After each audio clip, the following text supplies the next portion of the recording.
വിജിലൻസിന്റെ മിന്നൽ പരിശോധനയിൽ കുടുങ്ങി പോലീസ് പട്രോളിംഗ് വാഹനങ്ങളിൽ നിന്ന് കൈക്കൂലിപ്പണം കണ്ടെത്തി.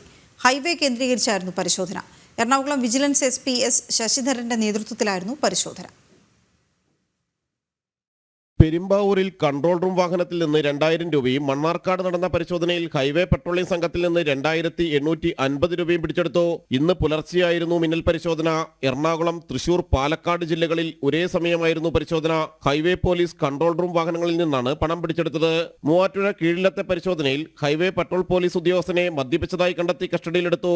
മെഡിക്കൽ പരിശോധനയ്ക്ക് ശേഷം കുറുപ്പംപടി പോലീസിന് കൈമാറി. ഹൈവേകളിൽ ലോഡ് കയറ്റി വന്നിരുന്ന വാഹനങ്ങളിൽ നിന്നായിരുന്നു പണം പിരിച്ചിരുന്നത്.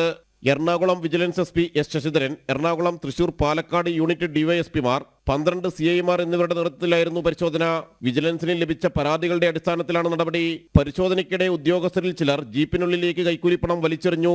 ഈ സംഘത്തിലുണ്ടായിരുന്ന എല്ലാവർക്കുമെതിരെ നടപടിയുണ്ടാകും. ഹൈവേ പട്രോൾ കൺട്രോൾ റൂം വാഹനങ്ങളിൽ ഡ്യൂട്ടിയിലുള്ള ഉദ്യോഗസ്ഥർ വ്യാപകമായി കൈക്കൂലി വാങ്ങുന്നതായ നിരവധി പരാതികൾ ലഭിച്ചിരുന്നു. ജനം, കൊച്ചി.